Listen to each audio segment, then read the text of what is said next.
I'm not the type to boast about myself. My job is to keep secrets, not flaunt them. But if you ask, I'll keep it brief. My name is Aidan Blackwood, 37 years old. I graduated top of my class from Eagles Peak Military Academy, earned a master's in cybersecurity from Alliance University, and was awarded an honorary doctorate by Summit Tech Institute. I've led international cyber operations like Digital Firestorm, founded the Ghost Grid unit, testified before the federal Congress, and been honored by the Galactic Alliance for unseen contributions, things that happen in the shadows to protect the light. Currently, I serve as the Director of Cyber Strategy and Defense Relations at the Federal Cyber Command. Simply put, I'm the one leading the Federal Army's cybersecurity operations, overseeing defense contracts worth billions of credits. But no one in my family knows this. And today I return not as a colonel, but simply as Aidan, the eldest son, the older brother, the one my family thinks is just a lowly private. I stand before the five-star Grand Paradise Hotel, where my younger brother Brandon is about to hold his wedding. The building is as magnificent as a palace with pristine white marble columns, sparkling crystal chandeliers, and a red carpet stretching from the entrance to the main hall. The soft strains of jazz music drift from inside, mingling with the laughter and chatter of elite guests. I take a deep breath, adjust my tie, and feel the cool touch of my Eagles Peak ring on my finger. This is my promise to my mother that I wouldn't miss Brandon's big day, even though it's been nearly 10 years since I've come home. 10 years since I chose my own path, leaving behind the glamour of my family to live in military bases, frigid server rooms, and long nights facing invisible threats in cyberspace. My family is not an ordinary one. My father, Jonathan Blackwood, is the CEO of Luminous Tech Group, a colossal tech conglomerate that supplies software and equipment to the defense, healthcare, and finance industries. He's a tall man with salt and pepper hair, always dressed in bespoke suits, exuding natural authority.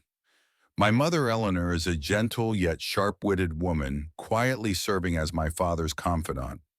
And Brandon, my younger brother, is the CFO of the company, a younger version of our father. He's smart, ambitious, and always knows how to charm a crowd. They are giants in the eyes of others, the architects of a billion-credit empire. And me, I'm the only one who turned down the offer to join the family business, rejecting the opportunity to get rich to live a life they'll never understand. I step into the banquet hall where over 300 guests are gathered. The air is thick with the scent of expensive perfume, the clinking of wine glasses, and the shimmer of evening gowns under the lights.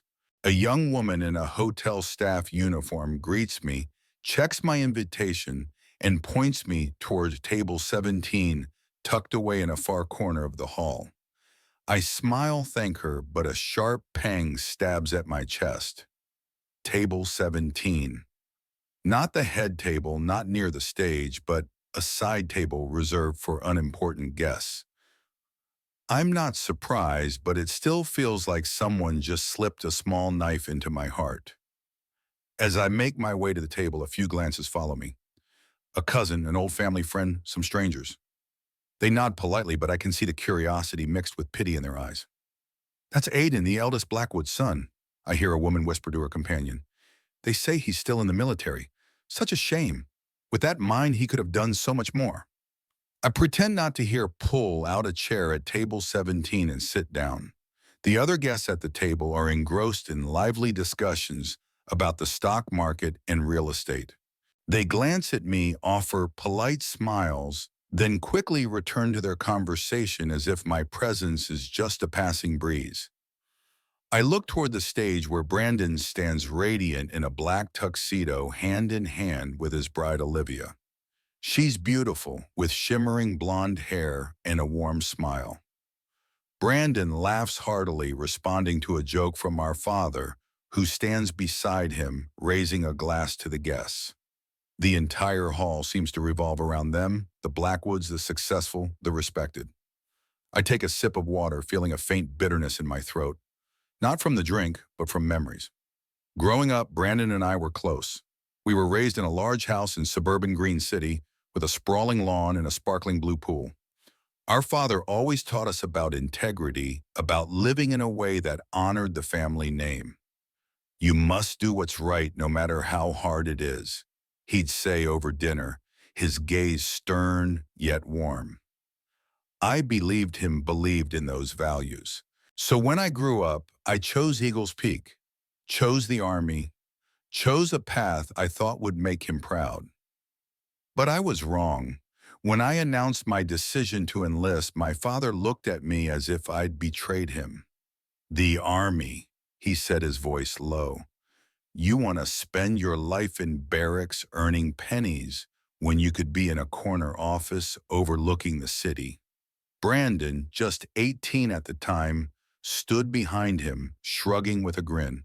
If you want to play hero, go ahead, he said, half joking, half serious. From then on, the distance between me and my family grew. I threw myself into my work.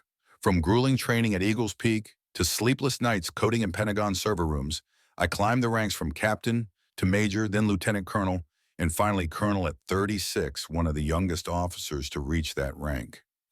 I led Operation Digital Firestorm, thwarting a cyber attack from a hostile nation, saving millions of sensitive data points. I founded GhostGrid, an elite unit tackling global cyber threats. I stood before the federal Congress answering tough questions about national security and received a medal from the Galactic Alliance in a ceremony I hoped my family would attend. But they didn't. I sent emails, invitations, but got only silence. No replies. My mother occasionally called asking, when are you coming to work for the company, Aiden? My father was blunter. When you're done playing soldier, just let me know. I scanned the banquet hall where everyone is clapping as Brandon and Olivia cut the wedding cake. Camera flashes light up their beaming faces. I smile, but inside a storm rages. I'm not angry at my family. I'm used to being misunderstood. But I can't deny the hurt like a small but deep cut. Every time I hear someone call me the lowly private or the Blackwood family's worst choice, I wonder, do they ever consider that I chose this path not out of foolishness, but because I believed in it, that I don't need wealth or fame to feel my life has value. A middle-aged man in a colonel's uniform suddenly approaches my table. I recognize him, Colonel Marcus Thorne, a colleague from the Ghost Grid operation. He stands at attention, saluting me with clear respect. Colonel Blackwood, it's an honor to see you here, sir, he says, his voice carrying over the noisy room. A few heads turn curious. I stand, shake his hand, and smile. Marcus, it's been a while. Still doing all right? I ask, keeping my tone light. He nods, his eyes still full of admiration. Fit as a fiddle, sir. And I heard you wrapped up a major project with the Galactic Alliance. I laugh, shaking my head. Today I'm just a guest, Marcus. No work, just family. As Marcus leaves, I sit back down, feeling the stares from the nearby table. A woman, likely a friend of my mother's, whispers to her companion, Colonel must be a mistake. Aiden, a colonel, no way. I don't respond. Just take another sip of water. The cold liquid sliding down my throat. I don't need to explain. In a week at Luminous Tech Group headquarters, I'll see my father and Brandon again in a meeting they won't expect. Then I won't need to say anything. My colonel's uniform and the authority in my hands will speak for me. The wedding continues with dances, speeches, and toasts. I sit quietly watching. My father takes the stage, raising a glass, speaking of Brandon with unconcealed pride. My son, an exceptional man, has taken Luminous Tech Group to new heights, he says, his voice resounding. Thank you all for sharing this special day. The crowd applauds. I clap too, but inside I wonder if he knew who I am, would he mention me? My father continues expounding on his success and pride in Brandon. I stand and step out onto the balcony. The city stretches before me, its lights twinkling like artificial stars. I breathe in the night air, the cool breeze soothing my mind. I'm not here to prove anything. I'm here because of my promise to my mother, because I still love my family, even if they don't understand me. But deep down, I know today is just the beginning. In a week at the Luminous Tech Group meeting, everything will change. I won't shout or blame. I'll let the truth speak for itself. I pull out my phone and open an old email, the invitation I sent my parents for my Galactic Alliance medal ceremony 3 years ago. No reply. I give a sad smile, turn off the screen, and step back inside. The night is still long, and I'm ready to face it as I've faced every challenge in my life. Brandon's wedding stretched late into the night, but I didn't stay until the end. As the chandelier lights in the Grand Paradise's ballroom began to dim and the last glasses of wine were poured, I quietly slipped away. The music still echoed behind me, blending with the laughter of elite guests, but I just wanted to escape the stifling atmosphere. I stepped outside, my breath mingling with the cold night air. The city remained dazzling, but inside me was an emptiness. Not anger, but a smoldering sadness, like an old wound being prodded. I'm not angry at my family. Truly, I've learned to accept that they don't understand me, don't understand the path I've chosen. But what hurts is the way they see me as a failure, a 37-year-old man still lost in the military. While my father and brother are kings of the business world, they call me the lowly private. As if the past 10 years I've spent polishing boots in a barracks waiting for a paycheck. They don't know I'm a colonel, don't know I hold the authority to approve defense contracts their corporation covets. And I'm not going to say anything. Not yet. I take a taxi back to my parents' estate where I'll stay for a few days before returning to base. The house lies in the suburbs, a sprawling mansion with intricately carved iron gates, lush green lawns, and a pool glimmering under the moonlight. When I was a child, we lived in a more modest home. But after Luminous Tech Group took off, my parents bought this place, a symbol of their success. I step inside, my shoes echoing on the marble floor. The housekeeper, Maria, greets me with a warm smile. "Aiden, it's been so long," she says, her voice full of affection. I smile, thank her, but deep down I know her welcome might be the only warmth I'll find here. The living room is vast with soaring ceilings and expensive paintings on the walls. I pause, looking around. On an ebony shelf sit ornate picture frames my father and Brandon at a tech conference. Brandon receiving his MBA from Creative Business School. My father on the cover of Tech World magazine with the headline, "Pioneer of the Future." No trace of me. Not a single photo.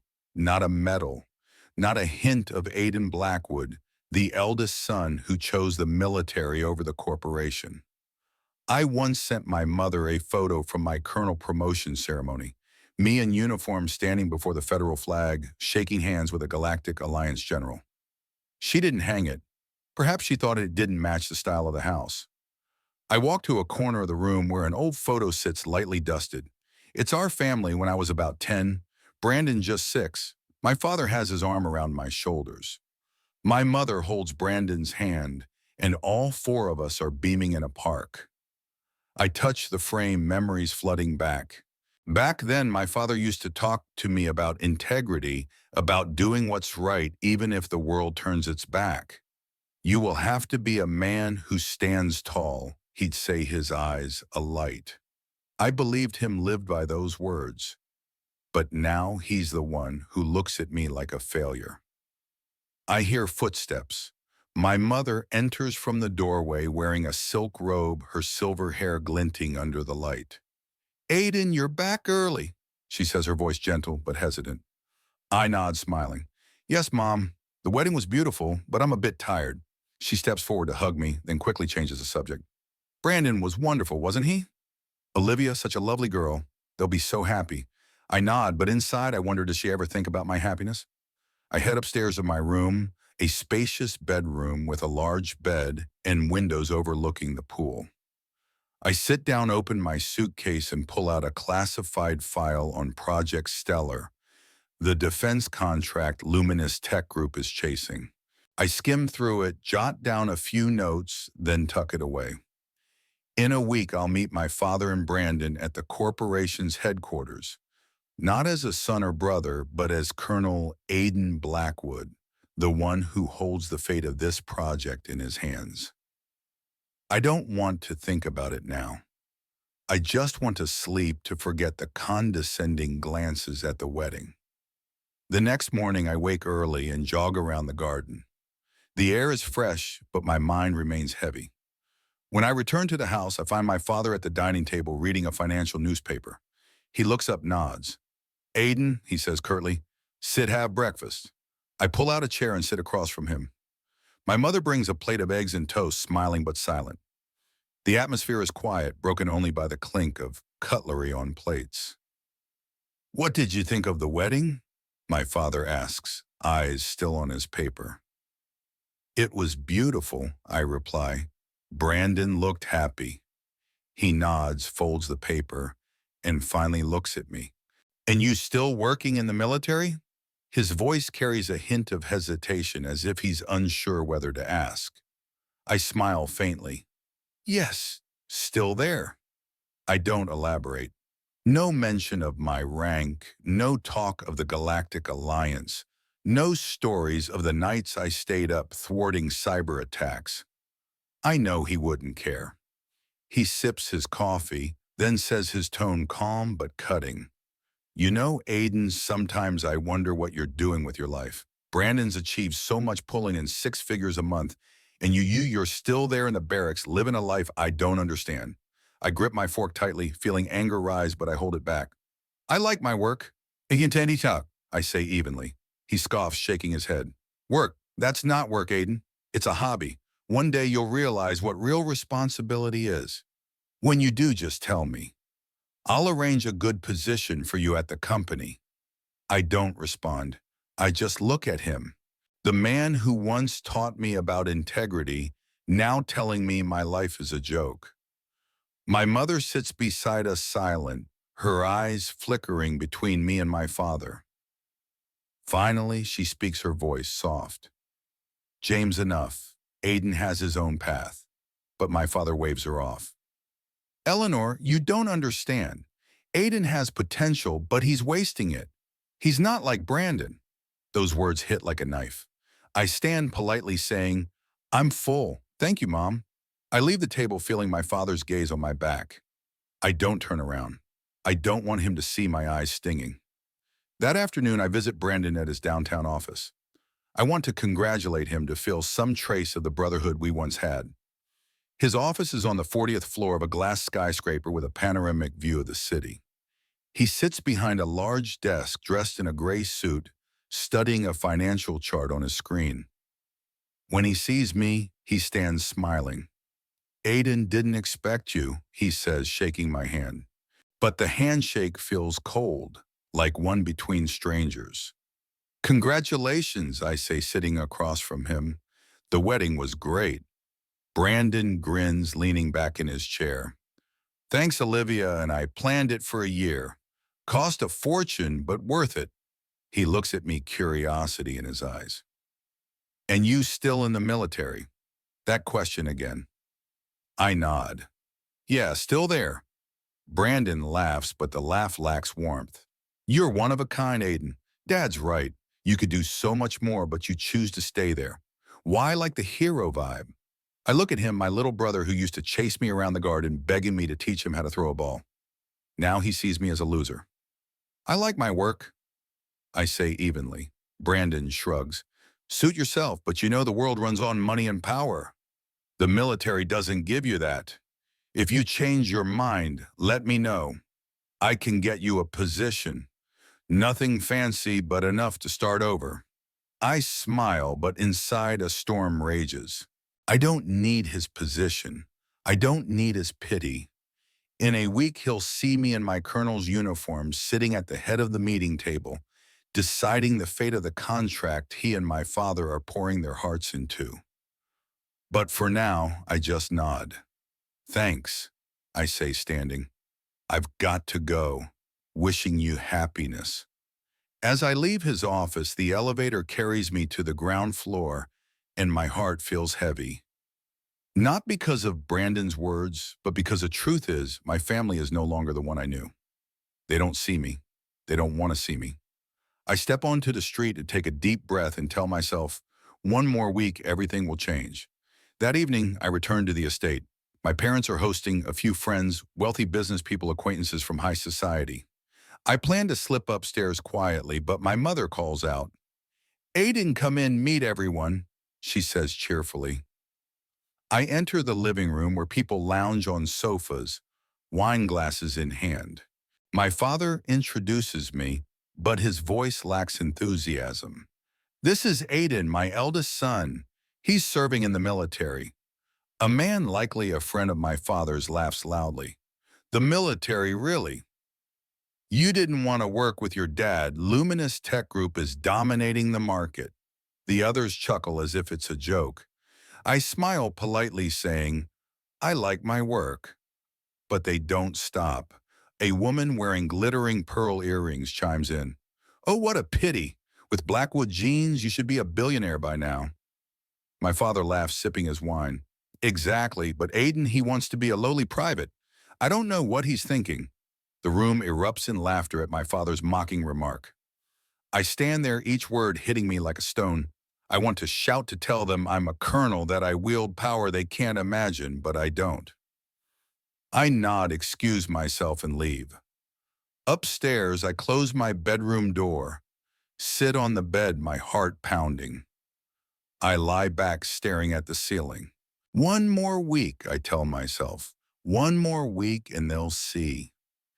After 3 days at my parents' house, I began packing to return to work. Before I left, my father shook my hand and said, if you change your mind, just call me. His voice even. Luminous Tech Group always has a place for you. I nodded, saying nothing. I didn't need his place. I had built my own path, and in 1 week he would see. I returned to my apartment near the Pentagon, a modest, unassuming place with white walls, an old desk, and a bookshelf filled with classified documents. I started checking emails and preparing for the meeting at Luminous Tech Group. I wasn't nervous. I was used to pressure, used to boardrooms filled with powerful people, their eyes fixed on me, waiting for a decision that could change the world. But this time was different. This time I would face my father and Brandon not as a son or brother, but as Colonel Aiden Blackwood, the one holding the power over their biggest project. The day before the meeting, I stopped by my office at the military base. The atmosphere there always carried a unique weight. The clatter of keyboards, the crackle of radio communications, and the tense silence of people who knew every decision could save or destroy millions of lives. A lieutenant colonel named Daniel walked in holding a stack of documents. Colonel, the final report on Project Stellar, he said, placing the folder on my desk. I nodded, skimming the pages. Thank you, Daniel. Anything unusual? He shook his head. No, sir, but Luminous Tech Group seems to be struggling with their cost structure. There are some unclear expenses. I frowned, reading closer. Brandon was in charge of the project's finances. If there were errors, it was his responsibility. I nodded, telling Daniel, keep this quiet. I'll handle it at the meeting. The next morning, I put on my colonel's dress uniform, a deep blue suit adorned with gleaming insignia on the chest. I looked at myself in the mirror, feeling the weight of my rank, my responsibility. I didn't wear this to show off. I wore it because this was me, Aiden Blackwood, the man who chose this path even when the world turned its back. I got into the car and my driver took me to Luminous Tech Group headquarters, a shimmering glass skyscraper in the heart of the city. As the car stopped, I took a deep breath and stepped out. Today, everything would change. I entered the main lobby where the receptionist greeted me with curious eyes. Colonel Blackwood, this way, please, a young assistant said, leading me to the boardroom on the top floor. I felt the stares from employees, from people who didn't know who I was, but noticed the rank on my uniform. They whispered, pointed, but I didn't care. My thoughts were on my father and Brandon, on what they would feel when they saw me walk in. The boardroom was expansive with a long ebony table and floor-to-ceiling windows overlooking the city. My father sat at one end of the table, dressed in a gray suit, talking with a few executives. Brandon sat beside him, checking documents on his iPad, looking tense but confident. The chairman of the board, Arthur Caldwell, stood at the head of the table, shaking my hand as I entered. Arthur was an old friend, someone I'd worked with during a Galactic Alliance operation. He smiled, his eyes full of respect. "Aiden, good to see you," he said warmly. I nodded, smiling back. "Good to see you, Arthur." I took my seat, feeling the room's atmosphere shift. My father looked up and saw me. His eyes flickered with surprise, then quickly turned away, as if he didn't want to acknowledge my presence. Brandon glanced at me, frowned, then leaned over to whisper something to an executive beside him. I knew what they were thinking. What's Aiden doing here in a uniform? Probably just some minor military representative. I said nothing, just placed my folder on the table and waited. Arthur stood tapping the table lightly to draw attention.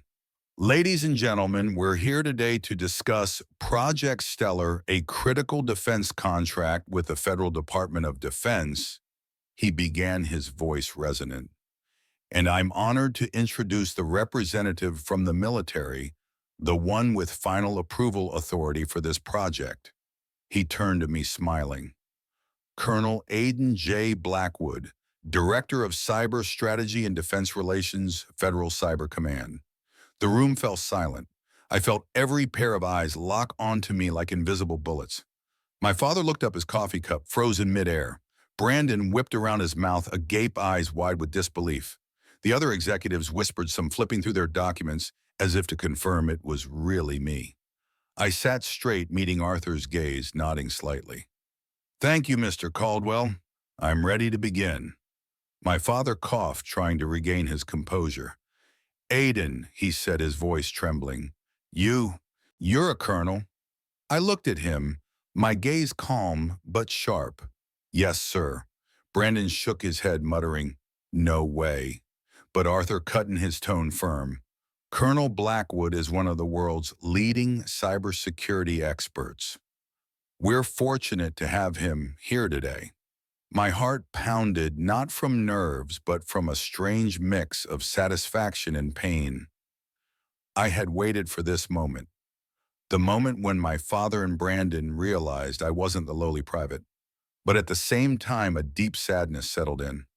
Why did it take this moment for them to see me? Why did I have to wear this uniform, stand in this boardroom for them to recognize my worth? The boardroom at Luminous Tech Group headquarters still buzzed with whispers as I took charge of the discussion.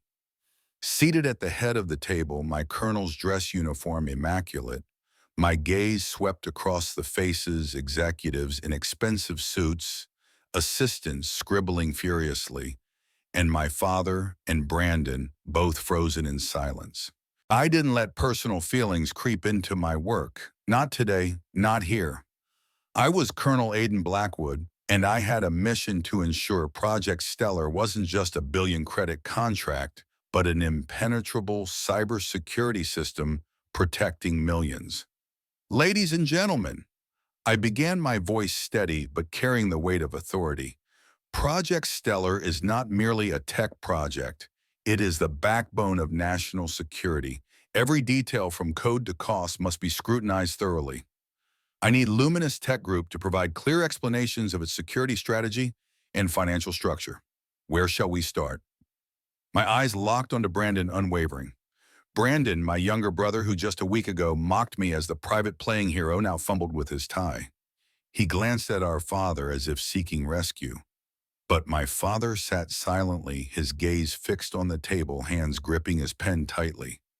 Colonel," Brandon started, his voice faltering. "We've optimized the cost structure for maximum efficiency. All expenses are fully reported." He slid a stack of documents toward me, but I could see the tension in his movements. His hands trembled slightly, and I knew he wasn't certain. I flipped through the documents, my eyes scanning the numbers, but my mind already recalled the irregularities Lieutenant Colonel Daniel had flagged. The 47 million credit expenditure for the Fireland subsidiary. I said, my voice calm but sharp. It's not clearly justified. Can you elaborate on its purpose? I looked at Brandon not as his brother, but as the man controlling the fate of this project. The room fell so silent I could hear the ticking of the wall clock.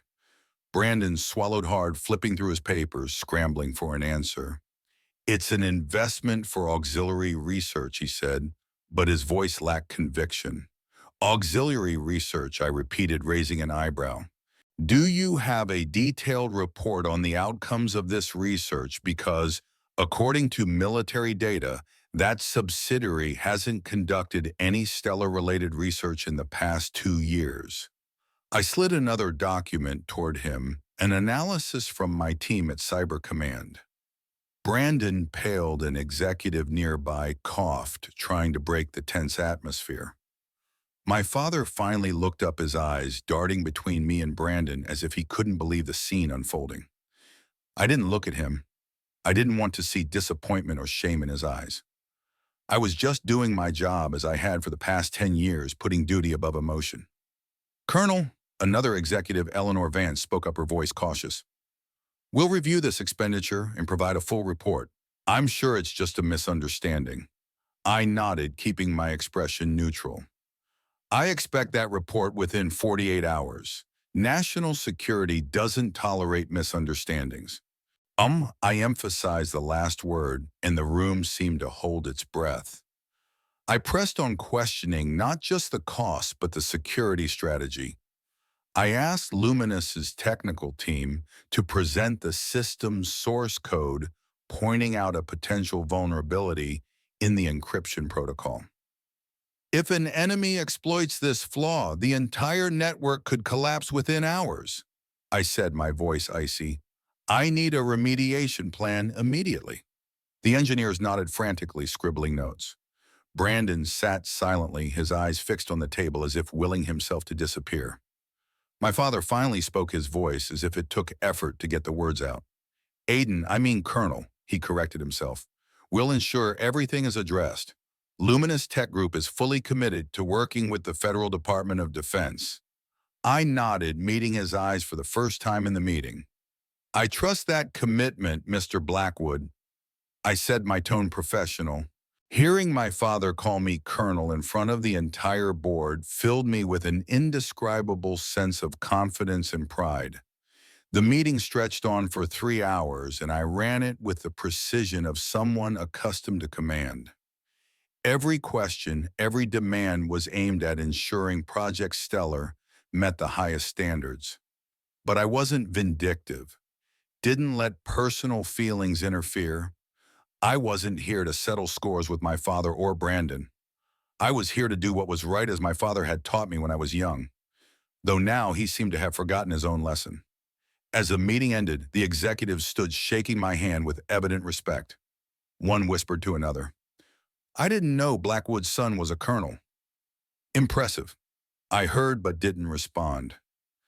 I gathered my documents, preparing to leave, when Arthur Caldwell, the board chairman, patted my shoulder. You did great, Aiden, he said warmly. I always knew you were special. I smiled at him, but inside I just wanted to leave the room. The stares, the whispers. My father and Brandon didn't leave immediately. They lingered as if waiting for something. I knew they wanted to talk, but I wasn't sure I was ready. I stepped into the hallway, feeling the cool air from the high windows. An assistant hurried after me, offering a glass of water. Colonel Mr. Caldwell invites you to his private office for further discussion, she said. I nodded, knowing it wasn't just about work. It would be a confrontation with my family, one I'd delayed for too long. Arthur's office was at the corner of the building, with large windows overlooking the city skyline. When I entered, my father, Brandon, and even my mother were there. Arthur stood behind his desk, giving a slight smile.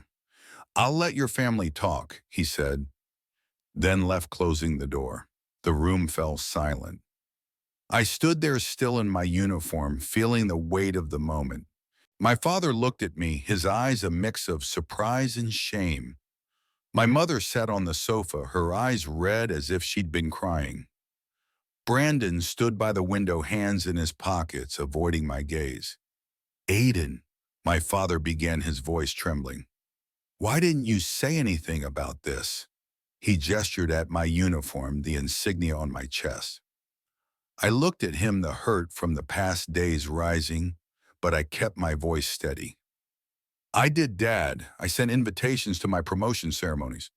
I emailed about Digital Firestorm, the Galactic Alliance medal. I sent photos when I was honored. No one replied. No one asked. My mother sobbed, covering her mouth. Aiden, I didn't know. I thought you were just doing office work in the military. I didn't understand what you do. Her voice broke and my heart tightened. I wanted to step forward, hug her, tell her it was okay, but I couldn't. I just stood there looking at her, at my father, at Brandon. Brandon finally spoke, his voice quiet but sincere. Aiden, I mean Colonel. He corrected himself. I was wrong. I mocked you, thought you weren't good enough. You deserve respect. I looked at him, seeing the shame in his eyes. Part of me wanted to forgive him instantly, to return to the days when we were close brothers. But another part of me still hurt from years of being overlooked, belittled. My father stood, stepping closer to me. Aiden, he said, his voice. I thought you needed me to guide you. I thought you were wasting your potential. I was wrong. He paused as if struggling for words. I'm proud of you. It was the first time in 10 years he'd said that. I looked at him, feeling a spark of warmth mixed with sadness. I just wanted to be respected for the path I chose, I said, my voice low. Not because I rejected yours. My father nodded, his eyes misty as if replaying the past years. You're right, he said softly. I didn't see you. I'm sorry. I didn't respond. I just nodded, turned away, my heart heavy. I wasn't here to win or make them feel guilty. I just wanted them to see me, truly see me, not through the lens of money or fame. I left the office, stepping into the hallway, the sunlight from the windows warming my face. A week ago, I was the lowly private. Today, I was Colonel Aiden Blackwood, the man who silenced a boardroom. But deep down, I was still just Aiden, the son, the brother, forever hoping that one day his family would understand. I returned to my apartment near the Pentagon, where a small, familiar space helped me find calm. I took off my uniform, hung it on the rack, feeling its weight lift from my shoulders, but the weight in my heart lingered. At my desk, I opened my laptop, checking emails from Lieutenant Colonel Daniel. The latest report on Project Stellar confirmed my suspicions. Brandon's cost structure had multiple gaps. Not fraud, but poor management.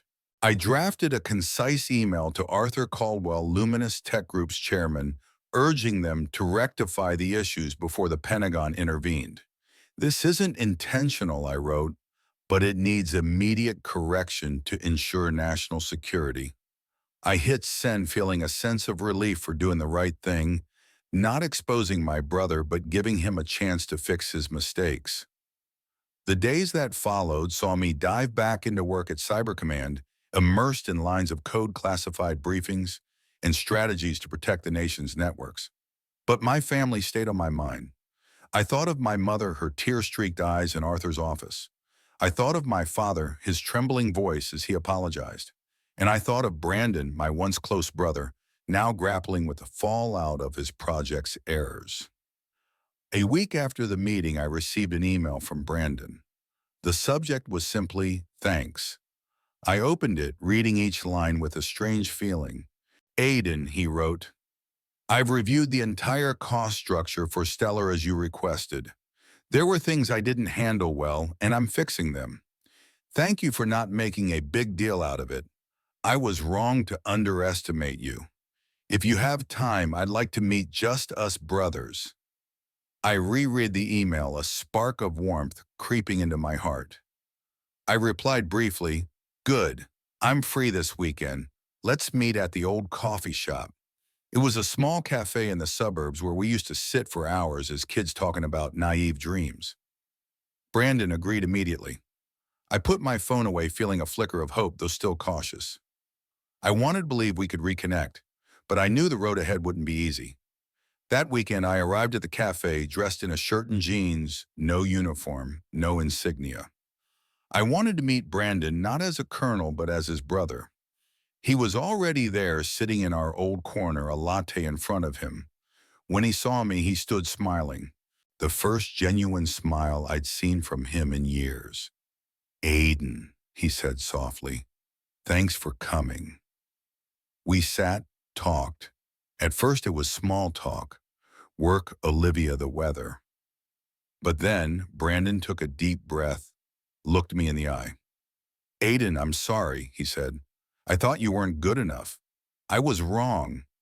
What you do, what you've achieved, I didn't know.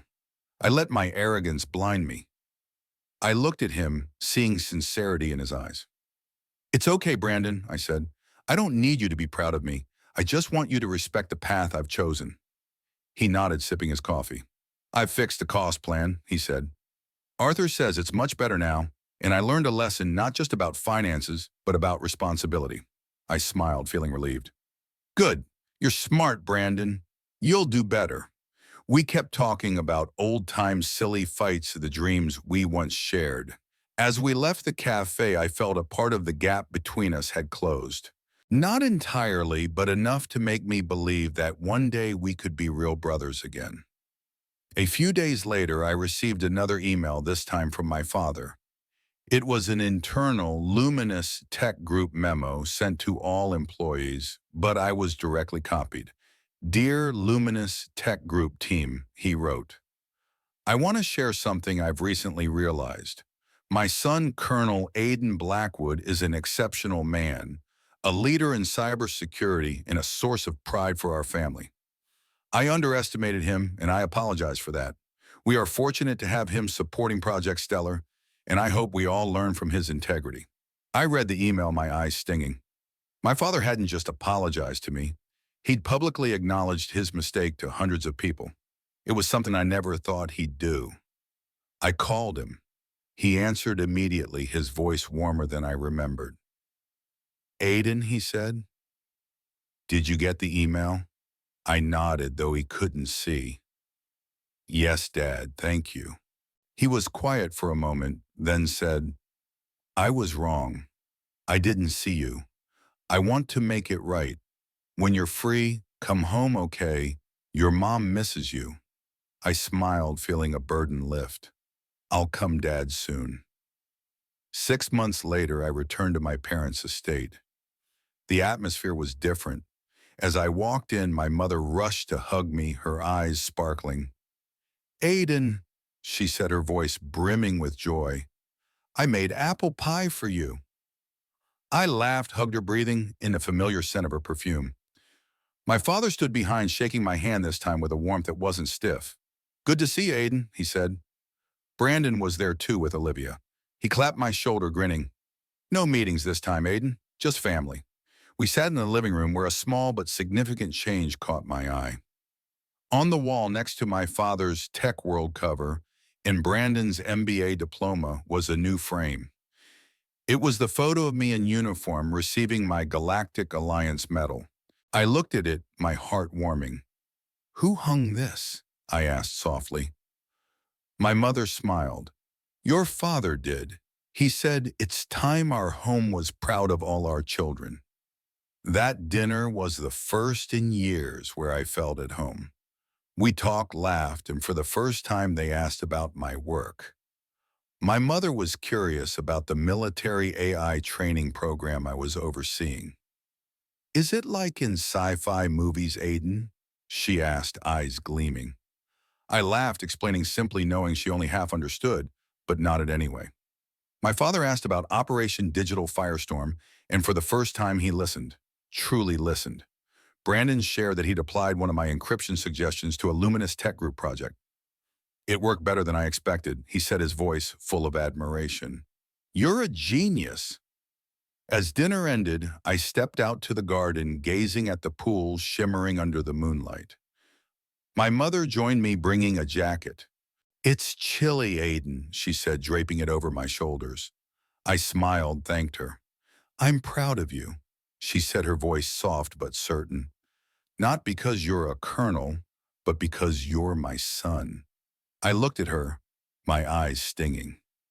I know, Mom, I said. Thank you. I felt a peace I hadn't thought possible. My family wasn't perfect.